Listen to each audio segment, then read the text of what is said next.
Hello everyone and welcome to another episode of The Artist's Way in my bullet journal. This is the week 7 video, which was all about recovering a sense of connection. And I'll have to admit, I lost a bit of steam during this week. I think the excitement of doing this course has slowly started to wear off, and I found this week a little bit challenging in terms of finding the motivation to sit down and actually do the exercises and also update the bullet journal. This week was a Pokemon theme, so there was an extra amount of drawing involved, and I started to kind of cheat towards the end where I would find very simple things to draw and not really put too much creative energy into it. So you might see that when I go through the spreads, but let's just jump right in and start the walkthrough. You may notice that the setup for this walkthrough is going to be a bit different. I've currently set up my tripod to do a time lapse of one of my plants growing, so I didn't want to disturb that setup. So I've done a little bit of a makeshift setup here, and I'm not sure how many weeks this is going to go on for, but hopefully you can still see everything. Here I have for you the title page for week 7 along with the Pokemon theme. This was a little bit of a stretch for me because it was drawing a lot of different things. I didn't want to repeat Pokemon or draw the same one all the time, so I chose different ones to draw. And if you recall my other setup, I usually just stick with drawings of pretty much one thing or very similar things. So this was a little bit of a stretch, but I really love the way this particular page turned out. I didn't love all of them, but this one I really liked. So again, week 7 was all about recovering a sense of connection, and as you guys know, I am documenting my progress in a bullet journal. So this is the Leuchtturm 1917 A5 dotted notebook. On this side here, I've got a quote from the margins of week 7 of The Artist's Way. And I should mention that recovering a sense of connection this week is in the context of the connection to your inner artist, not necessarily with people in your external world, like friends, family, etc. Here we have a page with the key concepts and also the tasks for the week. The key concepts this week I really quite enjoyed. It talked about listening to yourself, but it also talked a lot about perfectionism and why that is the enemy of our inner artist, simply because perfectionism is a way to convince yourself that you're not good enough and that now is not the time, rather than just taking action. The importance of putting out work regardless of whether or not you feel it's perfect. There are some bubbles in here that talk about jealousy, and jealousy being a signal for where you want to go yourself. And I thought that was really interesting. I had a little bit of a motivation lull, I would say, this week. So I was neutral about the tasks, but I did do them all except for 2. I didn't do this one here, which is take 20 minutes to make a collage out of 10 plus magazines. And the main reason I didn't do this was because I don't have any magazines at home that I can cut up, and I didn't really want to spend a whole lot of time looking for magazines outside or buying them just to cut them up. So I decided not to do that one. And also by default I didn't do this one, which is give your collage a place of honor, because I didn't end up making a collage. But everything else I did do, so let's go ahead and walk through those. As I was talking about how I enjoyed the exercises for the week, I realized I didn't show you this little recap. Here is the cloud for week 7, recovering a sense of connection, and I've colored it in with teal. Here is how I'm doing in terms of my mood tracker. I'm happy to report that after kind of a neutral, not so wonderful week, I had a great week in week 7. I was in a very good mood for the most part. You're familiar with my morning pages tracker. I'm doing quite well there.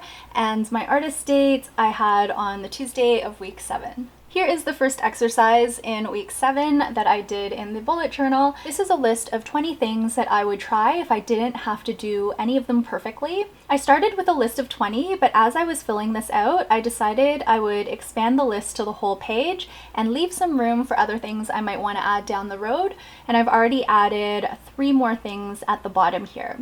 On the other side, we have a quote that is from The Artist's Way. This was a phrase we were supposed to work with. We could draw it out nicely and display it somewhere. I decided to dedicate a page in the bullet journal to the phrase, and that is, treating myself like a precious object will make me strong. On this page, we have an exercise called the jealousy map, And as I mentioned in the key concepts portion of this video, jealousy is supposed to be an indication of where you yourself want to go. We were asked to name 3 people that we feel jealousy or envy towards, the reasons why, and the actions we can take to help with that.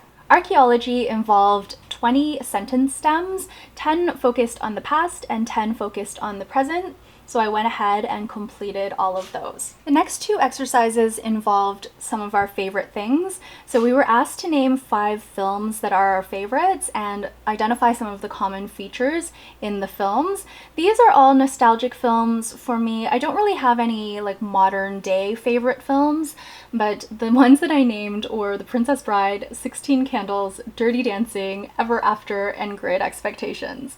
All films that I watched up until my early 20s. I also named 20 topics that are my favorite to read about, and these involve my current interests, of course. The week 7 check-in was very similar to previous check-ins. I did my morning pages the entire week. My artist date this week was super nurturing and fun. I went to 2 plant shops and I added 2 houseplants to my collection.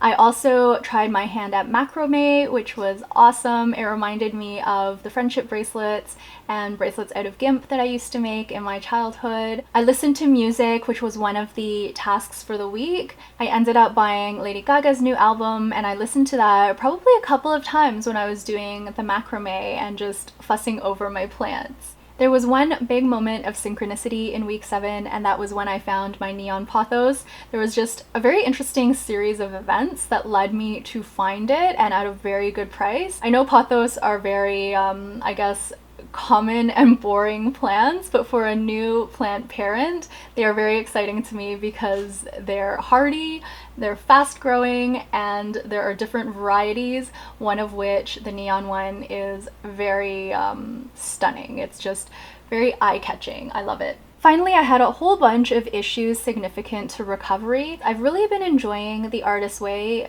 not only because of all of the exercises that are laid out in such a systematic way, but also because I feel like I can tweak the exercises and still feel like I'm making progress and following the program. It's, after all, a creative rediscovery program, so I think putting your own spin on things is not only okay, it's encouraged. The other thing that I loved about this week is that hubby and I moved some of our furniture around in the condo, and it just feels really fresh, especially with all of the plants. We moved the furniture to give our new plant babies more light so we could put them closer to the window and just have them thrive. That's definitely something that's been helping with my creative recovery, is to see all of that green. I've got a whole section on my website dedicated to our houseplants, where I document each one and have little bits and pieces about my experience with them. So I will link that down below, but that's been reigniting a different part of my creativity, the part that involves photography, documentation, website updates, laying things out in a visual format. All of that resulted from my newfound interest in houseplants. There are 4 items here that I didn't touch on specifically yet. One was take yourself into a sacred space. The Artist's Way talked about a place like a library or a church, something like that, where you could just sit and reflect and ponder. Instead of doing that, I decided to try to make a sacred space in our home. And after hubby and I moved the furniture around, I really do feel like we have a sacred space within our own condo now that we can access at any time, which feels so good. I wake up in the morning, I see the plants, and I feel good being at home. I always want to be home now, just writing, doodling, watching TV, reading. The plants, both literally and figuratively, breathe new life into the home. The next item that I didn't specifically touch on was to create one wonderful smell in your home. And what I ended up doing was lighting a pear candle that my family had given to me. It is going strong. I mean, I don't light it that often, but when I do, I really, really enjoy it. The scent is lovely. And coincidentally, they gave me that candle after they found out about my YouTube channel. So that was something that was in line with the name of my channel, Petite Hairstyle, which I actually might be changing. I think I'm gonna keep Petite Pear, but maybe replace the word style with something else. The next one that I haven't touched on yet was to wear your favorite item of clothing for no special occasion, and I ended up doing that. I have a really beautiful Betsy Johnson dress that my husband bought me a number of years ago. I've only worn it a handful of times because it is like fancy and sequiny and just very, very beautiful, but I don't really go anywhere where I can wear the dress. So I decided just to put it on one night and work on my bullet journal while wearing the dress, and it was awesome. I loved it. I wore it for maybe 3 hours in the evening, and it felt great. The last one I'm going to talk about is to buy yourself one wonderfully comforting, self-loving something. And while I didn't touch on this specifically as being the item for the task, I did talk about purchasing 2 houseplants this week, and those were my wonderfully comforting, self-loving somethings. That is going to be it for week 7 of The Artist's Way in my bullet journal. I hope you enjoyed this video. Thank you so much for following along with this series. I'm on week 8 currently, and I'm happy to say that I'm feeling a little bit more of that motivation again, maybe because I had this week off, so I had a bit more time. We are getting into the home stretch, and I am so pleased about that. I've really enjoyed this course, but at the same time, I've got a lot of creative energy right now that I want to put towards other projects, filming other types of videos. So I'm eager to get to the end of the course, but I'll continue along with filming these videos. Thank you all so much for watching. I will see you again in the next one. Until then, please take care, and bye for now.